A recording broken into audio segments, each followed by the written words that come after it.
This week, we have part 2 of our wild RV travel stories, plus a stabilizer comparison, the fresh tank, black tank as always, and so much more. This is RV Miles.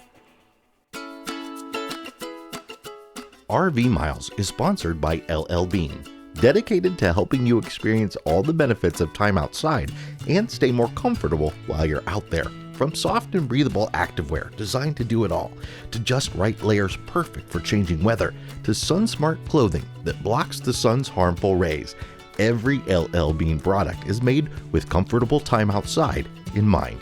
Visit llbean.com to shop now. LL Bean. Be an outsider.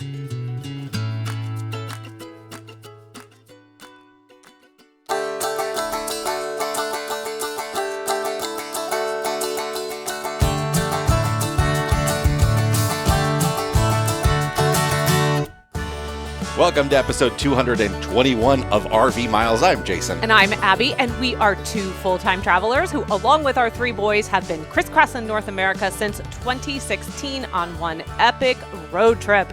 Here at RV Miles, we talk everything from industry news to our national parks and a whole lot more. Excuse me while I take a sip of my beverage out of my RV Miles mug while I wear my RV Miles camp t-shirt. We have become those people, although I don't really know. Note for the audio, which I'm totally stealing from the podcast because I absolutely love that they say that. If you are listening to this, we are decked out in, I guess, well, you are. Yeah. You are. Okay. Well, I got a t-shirt on. You got, as I mentioned. which people appreciate. You can't see below my waist. I'm wearing sweatpants. I know. And you're wearing a nice LL Bean flannel, but you also have I also have sweatpants on. This is one of the great things about our job is that, you know, it's business from the waist up, but it's 100% comfy from the waist down.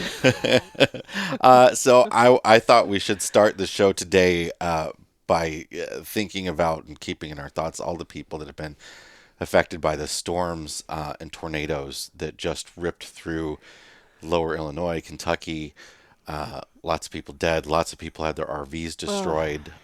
4 states, 250 miles this tornado covered. That is unbelievable. We had a real rough night of wind here, and I feel so bad for like complaining about it because we barely slept. But then the next day you wake up to the news and see that people have lost their homes. Thousands of people have lost their homes in their lives. Yeah, I mean, all the way up here in western Illinois, we had torrential downpours that night, thunder and lightning. We had storms roll through, and some areas surrounding us had tornado warnings. We were thankfully okay. But yeah, then we did have some really heavy winds roll in, and it was a very, very long night because it was wind gusts, I think, somewhere up around 45 to 50 miles per hour, and it just was loud and cold, but it was nothing compared to what thousands and thousands of people have experienced because of that storm. And so, you know, we hope that if you are one of those and you are listening, just know that we are thinking of you, and we hope that as time goes on, you're able to recover and rebuild. Yeah.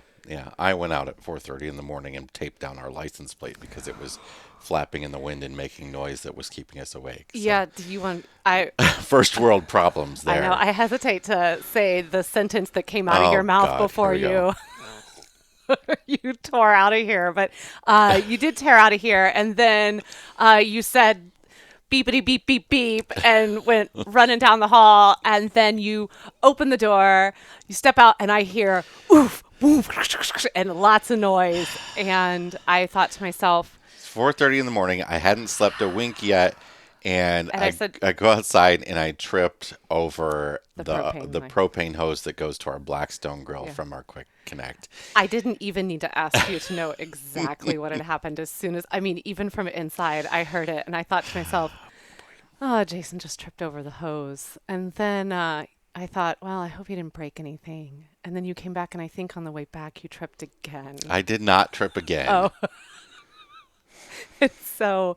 You know, you came to bed and you told me, and I think you told me about it the next day. And I did ask if you were okay first before I started laughing. Yeah, yeah, you Okay. tend to do that. I do. Well, Yeah, I check in with you first yeah. and then I start to But you're laugh. clearly like holding in a laugh while you're checking in with me. So Listen, okay, I mean, this is one of the things I love about you is that as soon as something happens in your life, you just almost completely forget about it. So you're the one who ran the propane hose. You are the one who uses the Blackstone. You would think maybe that you would be the one to remember that it's out there, but you don't. Just like when we were at 4:30 in your the morning, no okay, but sleep. you hadn't been to sleep yet. So, you're still kind of awake. We're gonna do this one too Oh, we're now. going to do the other one too. And so this is a week prior.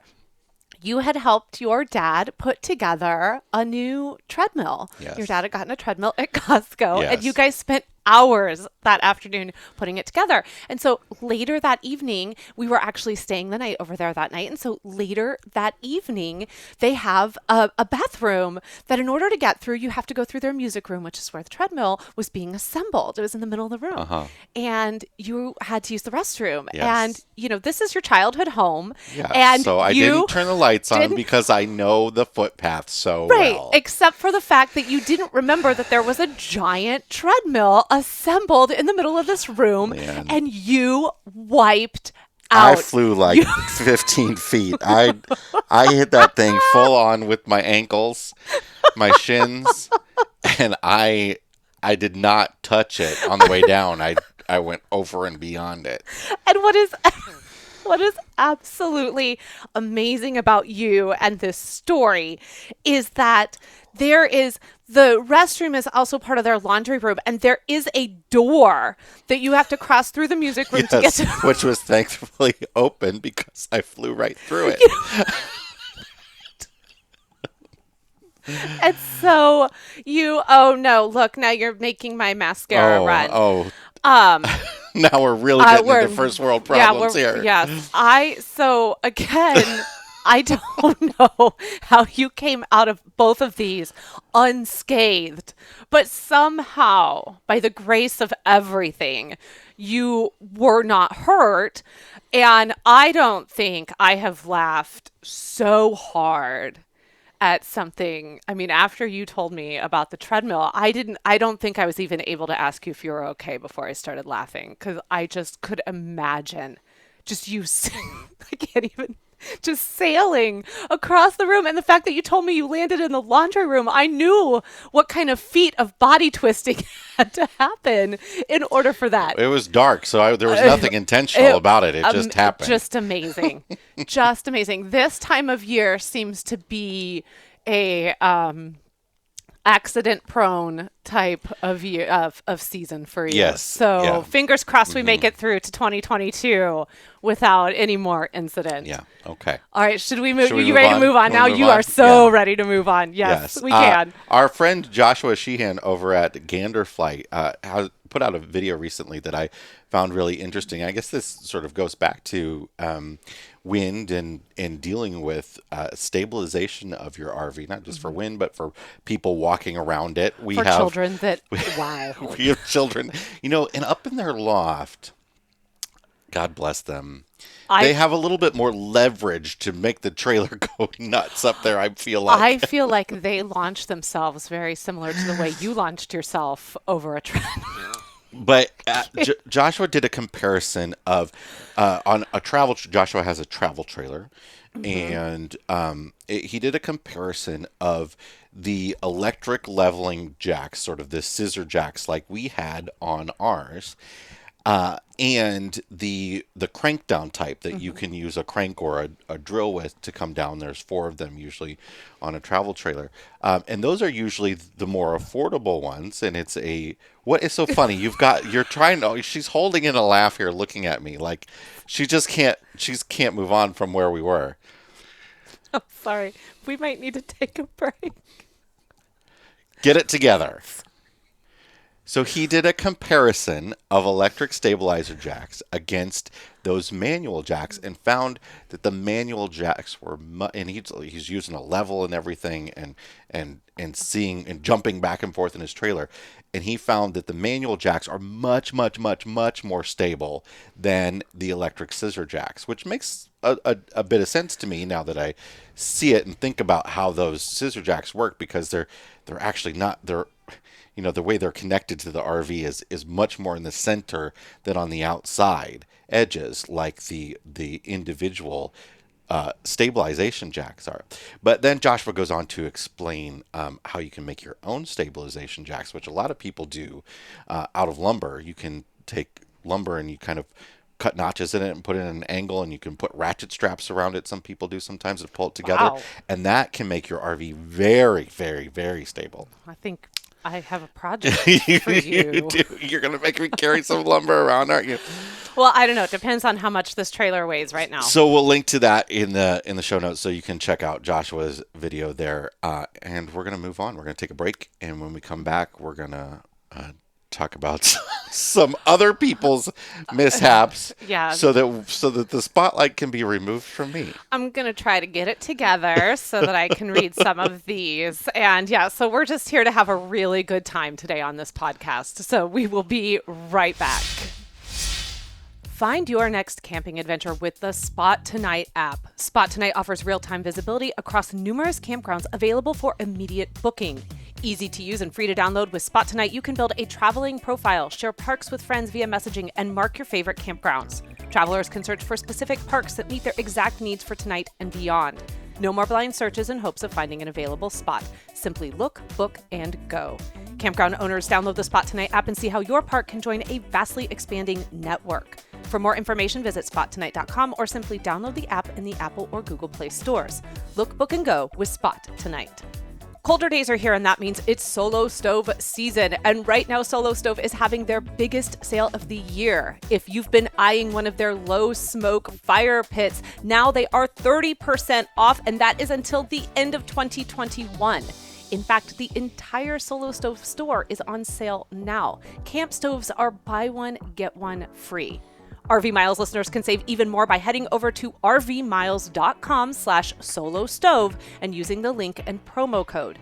It's Solo Stove's biggest sale of the year, coupled with an extra deal from RV Miles. Head over to rvmiles.com/solo stove to shop. A lot of people have been asking us this time of year, they always do, I've got family that camps a lot. What's a good gift to give them? And what I seem to come to every time right now is Solo Stove's marshmallow roasting sticks. Oh, yeah. Because, they're way overkill. They're a lot more money than most people would ever spend on marshmallow, but they're a great gift because they're really high quality. They sort of like screw together. They're really strong aluminum. They also have fire tending tools. So you could either, if people don't like to roast over the fire, but they like to have fires, the fire tending tools are great. You can get the kit that's both of those things. That's about $110. Yeah, and I think too that those are also on sale in the store. So if that's a gift you're thinking of someone, we didn't really do a gift guide this year. The whole season just got away from us, but we're always happy to kind of offer up suggestions when we can. I think the roasting sticks and the fire tools together on sale are about $89 right now. It's a great gift for the holidays, and then also we have that discount you can use too. So pop over there and check it out. Okay, let's talk about some wild RV travel stories, shall we? Yes. So all of these come from the thread that is over in the RV Miles Facebook group, which you can go over and join and add your story to if you would like, because we had such a fantastic response to this episode, because it really did kind of humanize a lot of what happens to all of us that, often we don't want to share, or we feel like this could not have possibly happened to anyone else. Well, trust us, it does. So I think, maybe sometime in the beginning of next year, maybe we'll revisit this again, as we've done with like our myth busting episodes. Now, I have read none of these, so you've picked these, pulled them out, and I'm here to react. You are here to react. Here for the color commentary. Yes, this is a role reversal a little bit today. So let's just dive right in. So Brandon writes, we were laying around watching a movie when I heard it, a dreaded click. I open the battery compartment and listen, nothing. I unscrew the panels under the cabinets and fridge, nothing. Converter, nope. I went next door. Our neighbor and friend was an RV mechanic. He checked the battery, the fridge, microwave, and water heater. Still nothing. Couldn't finish the movie. Couldn't sleep. Couldn't focus on anything because this click was sure to be a costly fix in my mind. Also, the interior is torn apart at this point. Didn't figure it out until the next day when I was cleaning and went to refill the scent diffuser. It was empty and clicking. I Wow. tore the whole Nice. place apart, and all he needed was a little orange essence little back in the scent little diffuser. doTERRA. Just a little young living. So, all right. So this one comes from Jennifer, and they write like funny, funny, or you can look back and laugh at it funny. Both are extremely acceptable. I think ours is still from our first year on the road, 2013. We were in Yosemite, and I had desperately been trying to see a bear. My husband was driving, and I squealed, "There's a bear!" He got his wits about him, pulled over, and said, "Jen, that is not a bear. It's a German Shepherd on a leash."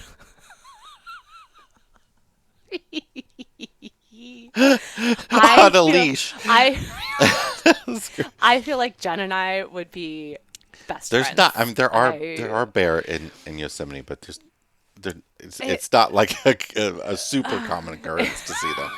But clearly, seeing a German, But German Shepherd, shepherds on leashes, sure. you probably have a better chance of seeing a German Shepherd on a leash than you do a bear. All right. So Zach writes, on our maiden voyage with our last RV, I thought for the whole drive that I had lost my power drill. We get there and I'm setting up, and there I see the dang thing sitting on the rear bumper. By some miracle, it made it 100 miles down the road without bouncing off. Added to my checklist That's after awesome. that. So I put this on here specifically because I knew it would trigger a story from you. Well, I've got. How many do I have? I mean, where do I start? What year do we want to start with? I'll start with the most recent. One time, we had stopped for lunch somewhere, and I had left a soda on this little breakfast bar or this little coffee bar behind us, and it like in a paper cup from a fast food restaurant type deal. Yeah. And it rode there for like 100 more miles before we stopped again, and it was still sitting right there instead of spilt all over our floor. Which so can we also tell about the time that you drove for how long with your phone on the roof? So when we were building our school bus, Do you all see a pattern When with we were- Jason developing, which is just absolutely adorable? when we were building our school bus, we were building it out in Hammond, Indiana, when we lived in Chicago, and it was about an hour drive to get there. And my phone rode on the roof of our minivan for that entire ride down Lakeshore Drive in Chicago, and we stayed had there to the take whole way. 55 It's to the get whole out way. to 90, whatever it was. I don't remember now. Just to Yeah. get out there. And, you know, the whole time, I remember you being like, I think I left my phone or whatever. Another And- time, I lost my driver's license. Yeah. Couldn't find my driver's license for like weeks and weeks and weeks, and I can't remember why, but I was opening the hood of our minivan,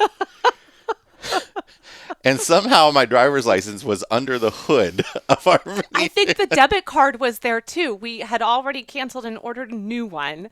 No, I think it was just my driver's license because you? I think what had happened. Maybe that's a different my story. guess as to what happened.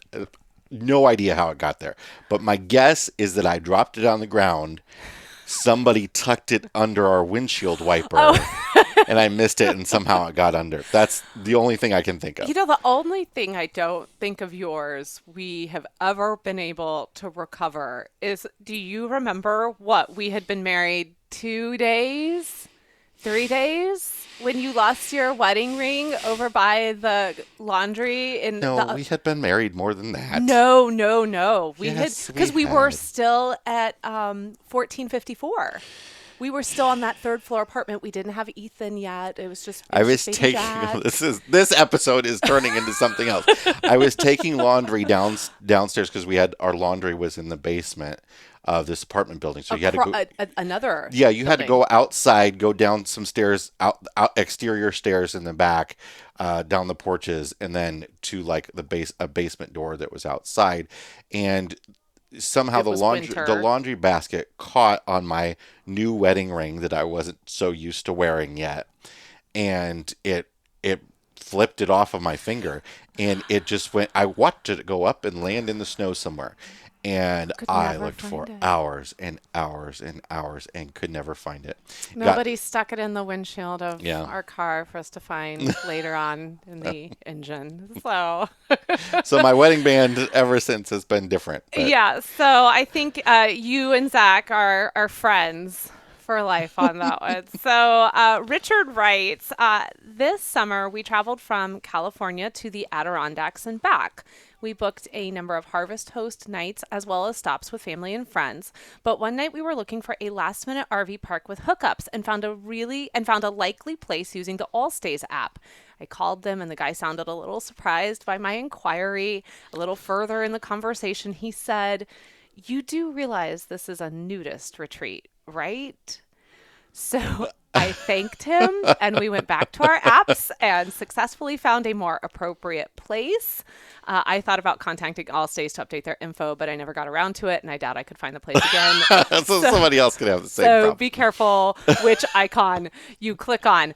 I just wish I could have been like a fly on the wall listening to that conversation, like the person at the nudist camp talking Yeah. to our friend Richard here and just being like, "Oh, you just looking for an overnight at the nudist Yeah, RV park?" why not? Hey, listen, different strokes for different folks. Do what you got to do. Everybody should enjoy this lifestyle in their own way. All right, Elena writes, we were camping at a Pennsylvania state park, and my sister-in-law was staying with us and using the dinette bed. She knew we were trying to conserve our water, so in the middle of the night, she went outside to use the bathroom. Well, I wake up to hear noises outside and think I'm being broken into and having a tug of war on the door with her and to not let her back in. I think I found it more funny than she did after the fact. So her sister goes outside. Her sister Yeah. wants to come back in. Can you You're holding the imagine? door shut. I feel like that's something. You know what? Honestly, Jason, if you didn't make so much noise when you go outside and trip on propane hoses and I hadn't known you were out there, I may have done the same thing. I may have locked you out. Let's see if we can make the next one about me in some way. Did you Go even on. say the next morning you found some rocks in our bed? Yes. Yes, I did. Oh, it's so sweet. Okay, the next one is from Jerome. We are new RVers. We spent a long weekend at a private RV park in this cute little town in the Cascade foothills. We had been to this RV park before, but we were parked in a different section where we were really close to our neighbors. Our uphill neighbor had a small travel trailer with a slide, and there seemed to be so many kids around this trailer. The first night we were there, we didn't really socialize much with them, but the next morning I got an introduction to the trailer owner while I was setting up my sewer hose. The owner thought I was setting up my sewer hose because we were getting ready to go, but I explained that our gray was full and we were staying for the long weekend and we just needed to have the hose out and hooked up so I could dump whenever I needed to. She apologized for the rowdy nature of their camping group. It was two families and all their kids, and I indicated that they didn't seem too rowdy to me and that all was well. Fast forward a couple of days and we are both leaving the same morning. I'm doing my final takedown on my rig, which includes dumping my tanks. So I'm crouched down in my service bay, pulling valves and waiting for the contents to empty. And because of the lay of the ground from my crouched position, I can see uphill underneath their rig where they seem to be doing the same thing. Their sewer hose seems properly hooked up, but they are running it across a clear tote bin and then to the sewer hole. I'm just about finished with my dump and I'm getting ready to close my gray valve when I hear screeching children and yelping adults and look toward their rig and see the clear tote bin filling up with the contents of their black tank. TP, floaters, and all.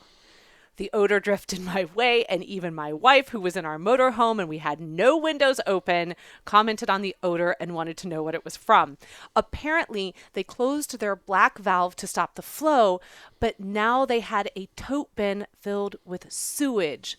What I can only assume was a failed sewer hose that was draped over the bin and possibly cracked open during the dump, and a huge mess on their hands. As I'm disconnecting my equipment, I'm still crouched down in my service compartment and look toward the rig and notice a container of Clorox wipes being handed back and forth between the two adults, and there are various swear words and mumbling occurring. Now, most RVers are helpful, sometimes too helpful, but in this instance, I didn't feel inclined to go over there and see what was up or offer assistance. I'm afraid they had to deal with this one on their own.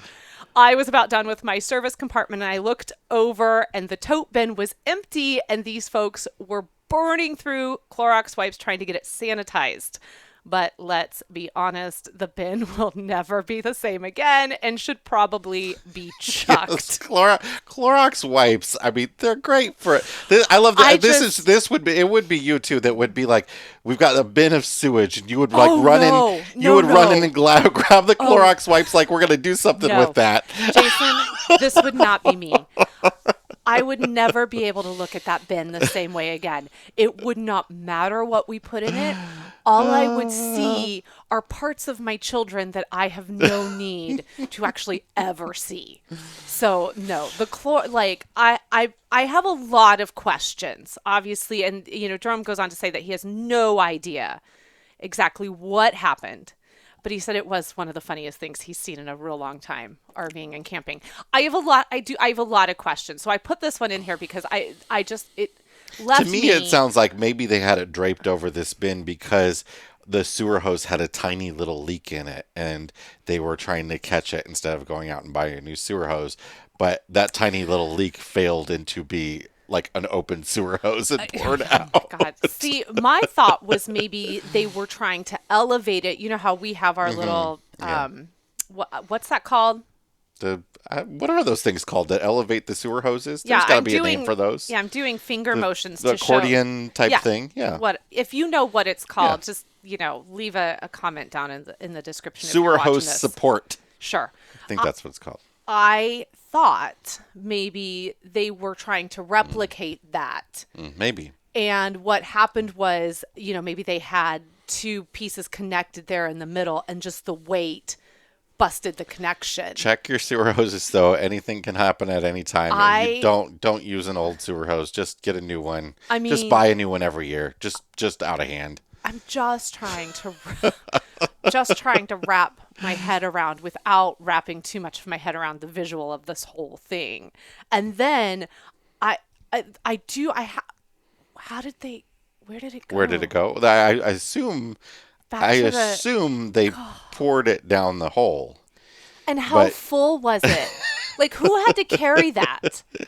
There's so many. I have so many questions. This is one of those things where you think, what happened at the campsite before I got into it?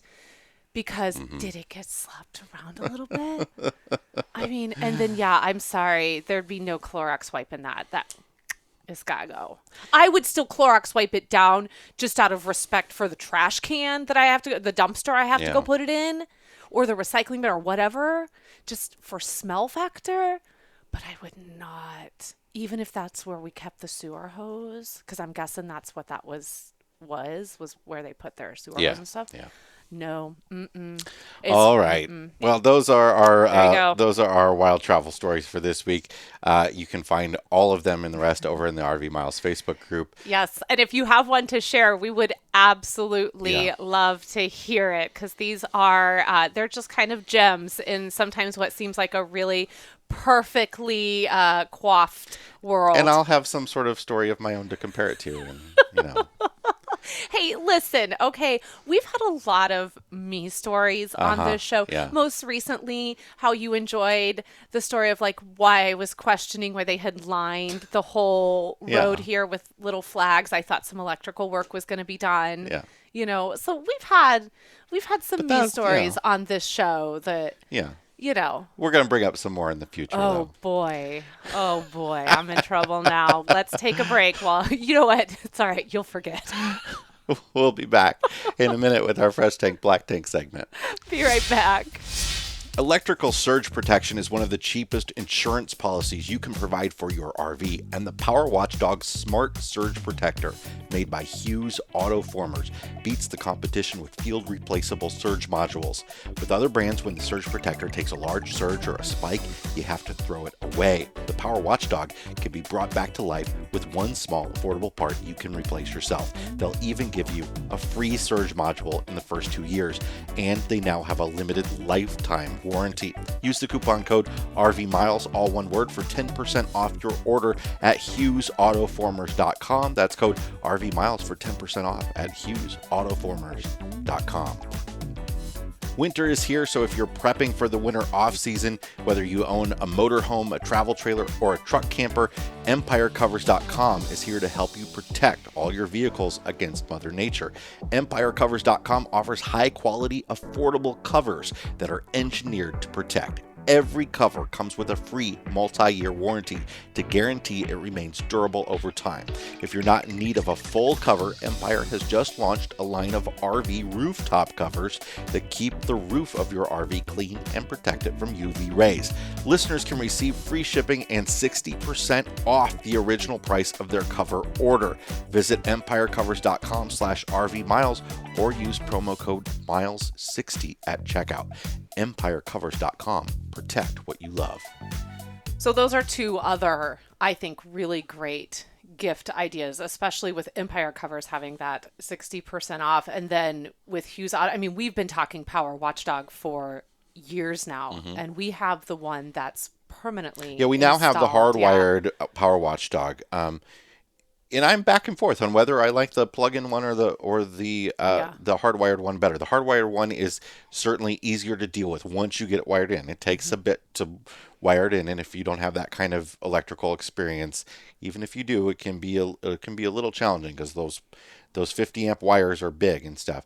But what is nice about the portable Power Watchdog is that A, if you change RVs, you still have it. Yeah. But B, you can check the electrical at a particularly difficult to get into site before ever backing into it, which can be really convenient. However, those things are expensive, and it's open to being perhaps stolen if you don't lock it down. So there are pluses and minuses, but if you're looking to give somebody a gift, I wouldn't go with the hardwired one. I'd give them the kind you plug into the pedestal. absolutely. But it's a great option, and a cover for your RV is something, if you want to, particularly if you want to give yourself a gift this winter, Who might be a doesn't? good thing to do. In fact, I just saw our friends, the Armsteads, just got a ton of snow, and Rachel sent me a picture of, because they're in their vacation rental right now, she sent me a picture of all of the snow in Oregon, and then the beautiful covered fifth wheel waiting for their return when all the snow goes away.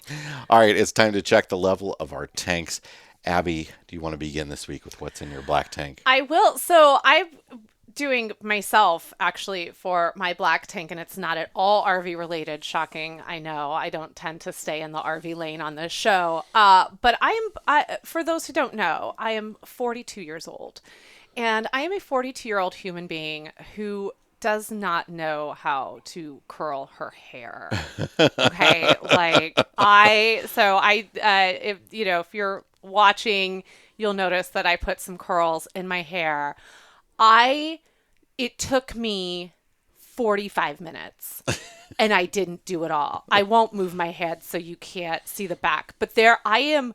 I decided, I was like, I'm done. I'm not doing this anymore. I'm done. I don't understand. I love, it's so beautiful. When I was little, I dreamed of having naturally curly hair. I wanted naturally curly hair.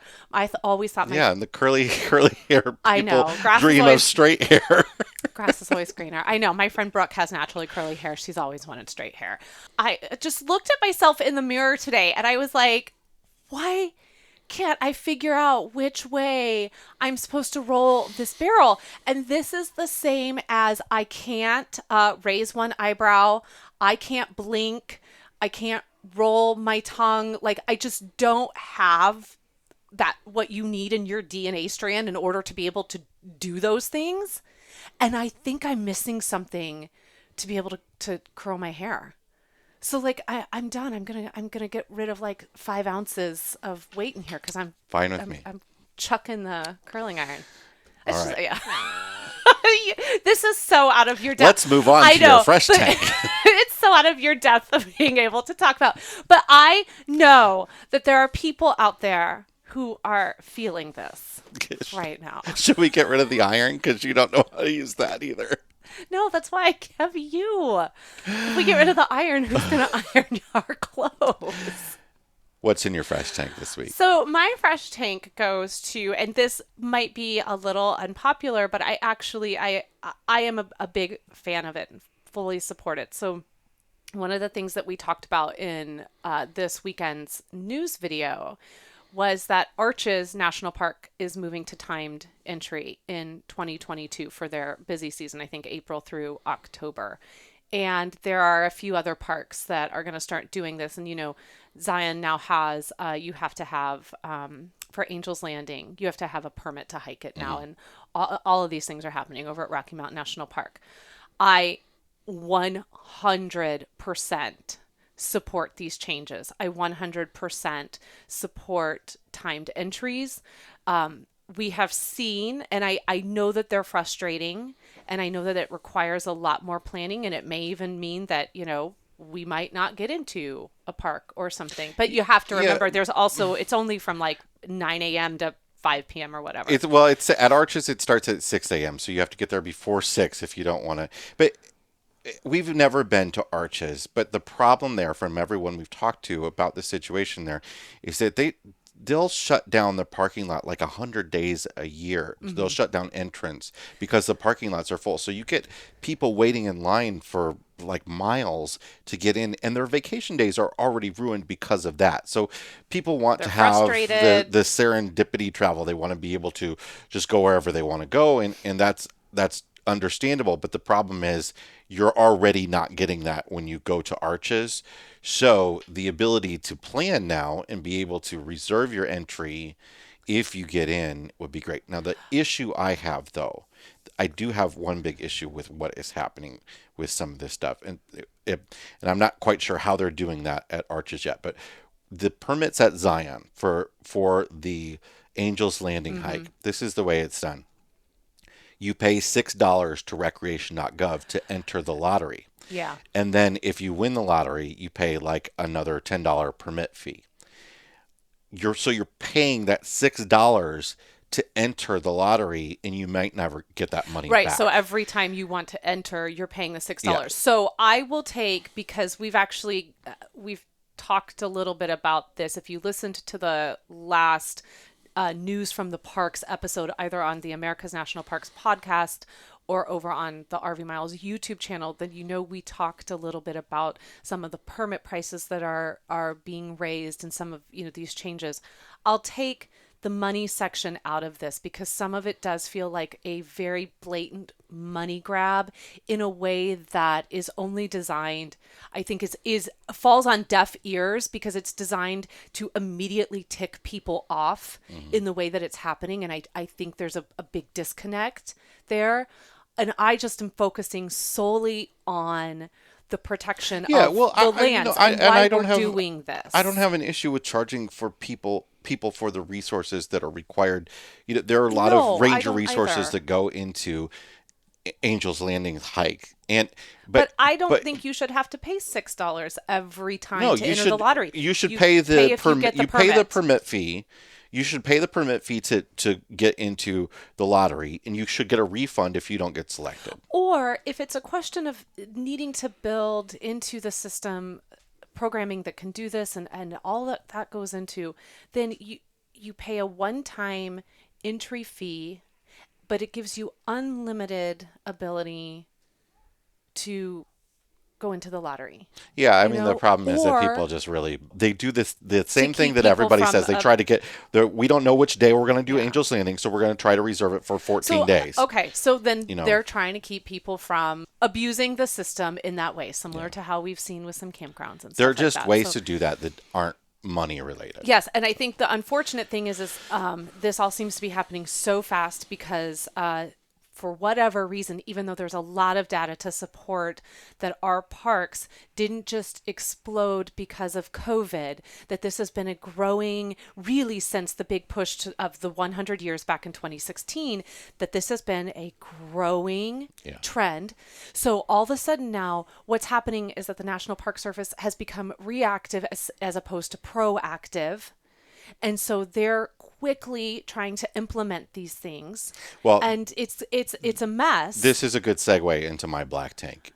Okay, if we just go for it. If we may, I just want to pull this up so I can read it. There's a change coming to one of our favorite campgrounds on Earth, Fort Pickens. And it's a little ambiguous right now, but the first text of the new rule at Fort Pickens Campground out on the islands in Pensacola, gorgeous spot.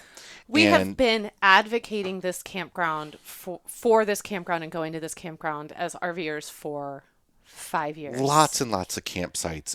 This is wide open. It's a great spot. Such sad news. We've also always been telling people it's a great campground for big rigs. Yes. So we did. I think we have talked about our experience as a big rig there. What got posted on their website or on the recreation.gov page for Fort Pickens, and several people sent this into us, was it originally said this: maximum combined RV and vehicle length starting in 2022 in January will be 32 foot and maximum height is 12 foot, meaning the truck and the trailer together has to be 32 foot. Now, a half-ton pickup truck is like 19 feet long, 18 feet long, meaning that the trailer itself would then have to be, 14 feet long, which how many trailers out there are 14 feet long? And the 12-foot height means no fifth wheels, basically, and very few Class A's. So now it makes no dang sense. It looks like they have changed that on the website. Now, it doesn't say the thing about the length restriction, because it goes on to talk about how the campsites are very small and difficult to get into, and you have to be an expert to back up in them and stuff like that. No. That has not been our experience in the many times we have visited Fort Pickens. Now, it has been a few years since we've been there, Yeah. so maybe they've done And something, but I don't think so. I do know that they have changed the main road in the park quite a bit. That road has washed out so many times with hurricanes and tropical storms, and they have redone it a little bit. And that might be a bit of the length thing, but they've removed the length thing again. So now it just says on the website 12-foot maximum height, which cuts out virtually all fifth wheels and most Class A motorhomes. So this comes down to... It's a national park. I mean, they don't want to trim the trees for larger vehicles. I guess I can sort of understand that in some ways. But this is a campground that's always been a campground. This is not like... This campground is very, very modernized. It's a nice campground. It's I mean, we're talking really cutting this down to very small RVs right now, and there might be a lot more reasons going into it that I don't know about. I'm just annoyed with. I'm not annoyed at the National Park Service about it. I'm just annoyed that we can't go there anymore because I love it so much. All right, so what is in your fresh tank this week? All right, so this is a very positive story from National Park. I gotta open this up to read it, but please prepare your tissues because I don't know if I'm going to be able to handle reading this. So this comes from NPR. It was every kid's worst nightmare. While on a hiking trail in the fall of 2020, 5-year-old Naomi Pascal lost her beloved teddy bear. Naomi and her parents, Ben and Addie, were walking on the Hidden Lake Trail in Montana's Glacier National Park in October of 2020 when they lost Naomi's beloved bear named Teddy. Teddy was just not any bear. Teddy was the first gift Naomi's parents gave to her before her adoption. It was 2016, and she was still living in an orphanage in Ethiopia at the time. She had Teddy before she ever met us, Ben said in an interview with NPR. Ben and Addie Pascal had high hopes for the bear turning up in the days following the hike, but that didn't happen. And because they went on the hike near the end of the season, days before major snow was expected, time soon ran out. Despite checking constantly with rangers and the lost and found, Teddy's whereabouts remained a mystery, and the Pascal family had no chance but to return home to Wyoming without the bear.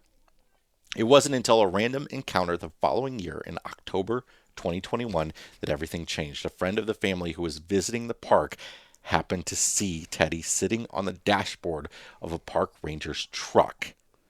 They weren't even looking for the bear, they just happened upon him. As it turns out, the ranger who monitors actual bear activity came across the teddy bear earlier that year after snow melted and was unaware of the backstory, but still felt compelled to not throw it out.